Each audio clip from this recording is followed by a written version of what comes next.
सिर्फ अमेरिका और ईरान के बीच ही तनाव नहीं है, बल्कि एक टकराव ईरान की सत्ता के अंदर भी है। बताया यह जा रहा है कि ईरान की सत्ता और ईरान की सेना में सब कुछ ठीक नहीं चल रहा है। पूरी कहानी आपको बताते हैं। मेजर जनरल अहमद वाहिदी अब ईरानी सत्ता के केंद्र बिंदु बन चुके हैं।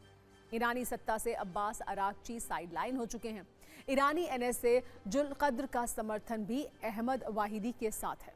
वॉशिंगटन स्थित institute for the study of war का यह दावा है। आपको सबूतों के साथ ये बताते हैं कि इस दावे में कितना दम है। पहला सबूत यह है कि ईरान के विदेश मंत्री ने हॉर्मुज खोलने का ऐलान किया। इसके 18 घंटे के अंदर ईरान ने हॉर्मुज दोबारा बंद कर दिया। सवाल यह है कि यह फैसला कैसे लिया गया। दूसरा सबूत यह है कि ईरानी सरकार अमेरिका के साथ फिर बातचीत के मूड में है, लेकिन अहमद वाहिदी की वजह से सस्पेंस है, जिसमें युद्ध वाली चिंगारी है।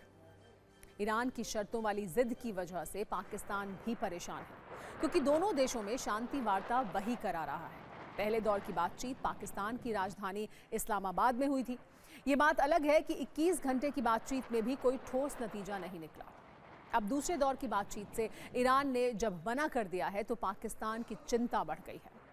खबर है कि पाकिस्तान के सेना प्रमुख आसिम मुनीर ने अमेरिका के राष्ट्रपति से बात की है। उन्हें पूरी स्थिति से अवगत कराया है। ये बताया कि बातचीत में सबसे बड़ी बाधा ईरान का हॉर्मुज स्ट्रेट बंद करने का फैसला है। ट्रंप को फोन कर मुनीर ने यह भी कहा कि अब पाकिस्तान की विश्वसनीयता पर सवाल उठ रहे हैं, क्योंकि ईरान शांति वार्ता के लिए आने से साफ साफ मना कर चुका है। दूसरे दौर की बैठक से पहले ईरान ऐलान कर चुका है, सकारात्मक संकेत मिलने पर फैसला लेंगे। अमेरिका के साथ बातचीत भी युद्ध जैसा है। अमेरिका को अपनी दादागिरी छोड़नी होगी। किसी भी अमेरिकी शर्त को नहीं मानेंगे। ईरान की शर्तों को भी अमेरिका को मानना होगा। राष्ट्रीय हित और सुरक्षा ईरान के लिए सर्वोपरि है। ईरान के ऐसे तेवर के बीच पाकिस्तान में क्या तैयारी चल रही है, आप ये भी देखिए। इस्लामाबाद में संभावित बातचीत को देखते हुए 2 बड़े होटल सेरेना और मैरियट को पूरी तरह खाली करा दिया गया है। सेरेना होटल में पहले दौर की बातचीत 11 और 12 अप्रैल को हुई थी, जबकि मैरियट में ईरानी डेलीगेशन ठहरा था।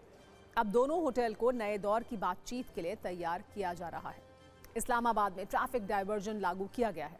लोगों को दूसरे रास्तों का इस्तेमाल करने की सलाह दी गई है।